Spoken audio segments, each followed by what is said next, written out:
Happy Friday, Queenagers! It is Fluck Friday, and I am coming to you from a place in the countryside where the birds are chirping and it's spring. Spring is arriving here. It's amazing. The scent, if we had smell-o-vision, you would be able to smell the amazing grass and a few wildflowers. I'm sitting here, there's a few little butterflies flying around me. Hopefully no wasps. Not a massive fan of wasps. So yeah, it's really nice to be here. A little bit of sun on my face, and the water is just over there. And it's a lovely day. I'm feeling quite warm, which is amazing because it's been pretty cold here.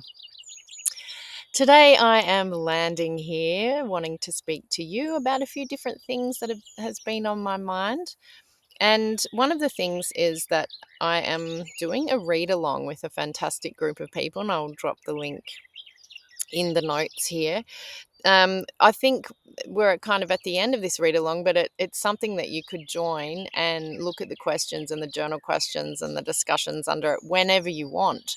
And it's looking at the book Untamed by Glennon Doyle. Now, this is a book that I actually read a number of years ago, and I have a digital copy. So I have been noticing those things that I have highlighted when I first read it, and then highlighting it in a different color with different takeaways and things that are landing at a different time.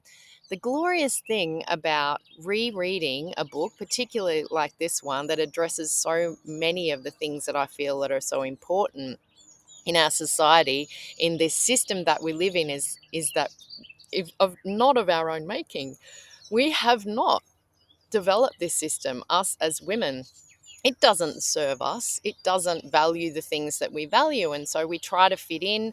And I think particularly for my generation, Generation X, I'm noticing women talking about, well, how do we change this system? We're having discussions about moving away from this patriarchal system where it's, a pyramid where the blokes are on the top, or and not really women.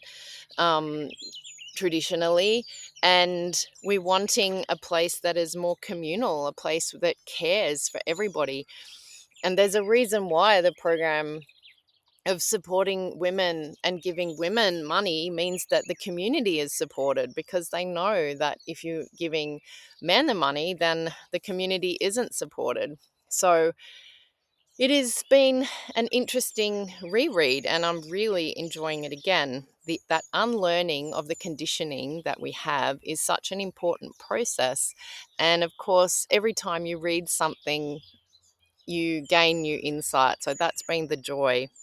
And I wanted to share a couple of things that I had read here and highlighted, particularly the first time that I read this book. And it is, I've also learned that while choosing joy makes it easier for me to love myself and my life, it seems to make it harder for the world to love me. Now, because she had written earlier, it's nice to be happy. I feel lighter and clearer and stronger and more alive.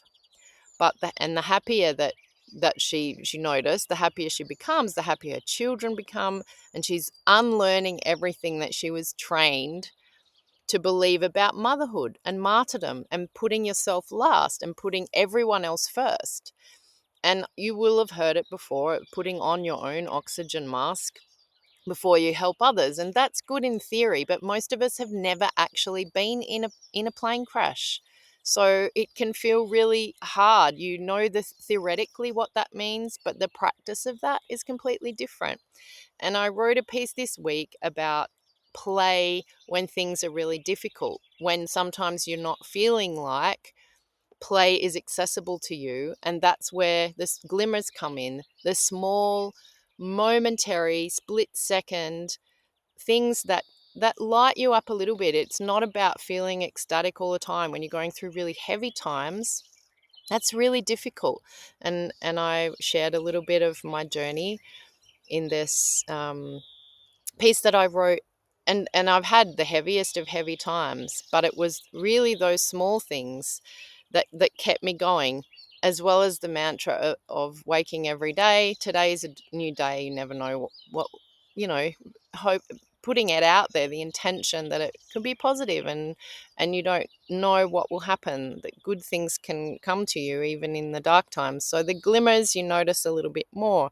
But going back to Glennon's comment, that it's really perhaps difficult, or she highlights here that it's easier to perhaps love a suffering woman than it is for the world to love a joyful, confident woman. And that one is an interesting thing to think about, because why is it? Why is it that we really can celebrate a suffering woman, and we can sometimes feel discomfort around women who are joyful? And you would have noticed, you would have examples in your own life where you've seen that, or you've felt that discomfort yourself. And what is interesting is highlighting that and reminding us that perhaps it's all of that conditioning that we hold, women who have that kind of confidence that perhaps we don't feel we have. And it's the training, the conditioning that we have, that we mistrust and dislike confident, happy girls and women. And what's fascinating is that, and studies show, and she mentions this in the chapter, that a happy man becomes, the happier a man becomes, the more people trust and like him. But it's the flip and complete opposite for a woman. So we can unlearn that. We have the capability and possibility of unlearning that conditioning.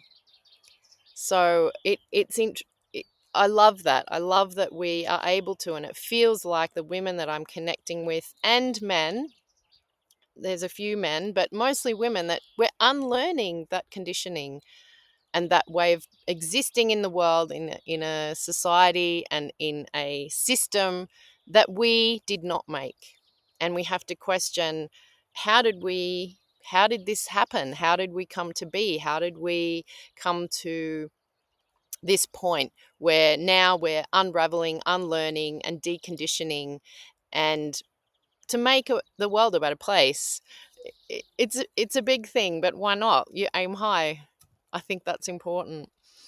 The other person that I wanted to highlight and is Nergiz, who, I hope I'm saying her name right. It's possibly not, but she writes all about matriarchy and the mother beginning, the possibility of life. And I've been following her work, and I have bought the first chapter of her book, and it is just that. It's really focusing on changing the system from a patriarchal one where man is the head, to a matriarchal one where you're sitting in a circle with other women, and younger women are sitting beside you learning from you, and we're sitting next to older women, so we're learning from each other in a circle. There's no hierarchy, there's no big pyramid, there's no massive, dare I say it, dickwad sitting at the top. I mean, we're all watching the news right now. I'm sure it leaks through, even if you have a orange barnacle bottom feeder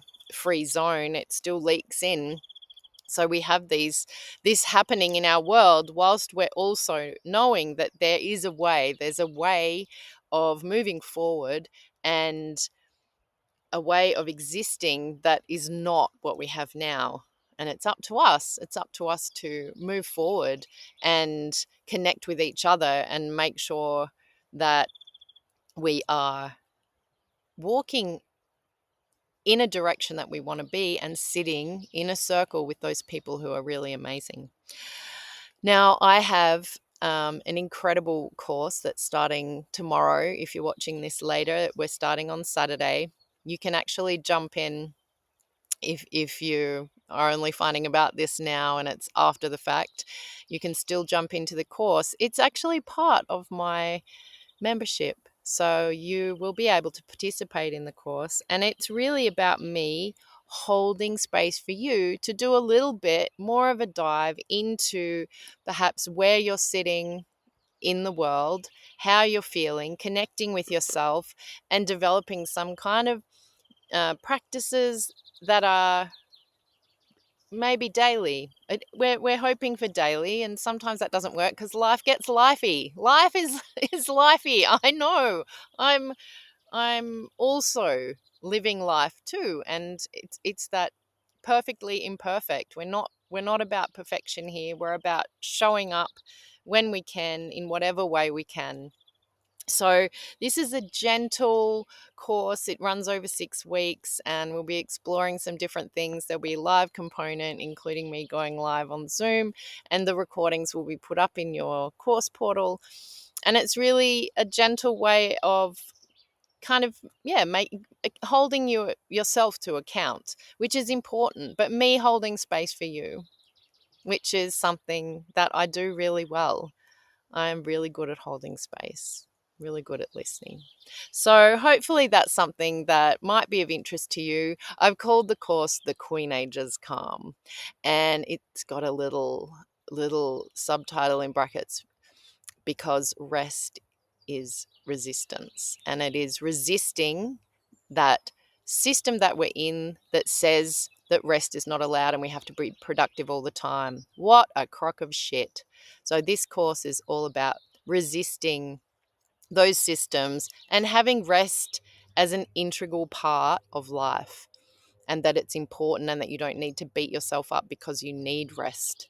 We are driven by cycles, and that's something that we'll touch on in this course. So if you're at all interested, you can become a paid member of Flucking Flourishing, and the course will be part of that, and you'll be able to jump in live. Or if you're seeing this a little bit later, it goes for 6 weeks, so really you can start when you want. I can make sure that that's organized. So I hope that that's something that is attractive to you, that you can come in and join a group of other amazing Queen Ages and share a little journey together. So thank you for listening. This is probably the longest Fluck Yeah Friday that I have ever done, which is also exciting. Maybe I'll start a podcast. It's on the cards, I'm telling you. You can let me know if you think a podcast would be nice, if you would like to hear my voice a little bit more often, in shorter bits maybe, and maybe more video, who knows. I'm using all the technology. So I wish you the most fabulous weekend, a fabulous Friday, and grab some glimmers where you can. You can just check in with me and say hi. Let me know if you have any questions about anything, and I'll drop the links to the things that I have mentioned already. So enjoy, Queen Ages. Ta-ta.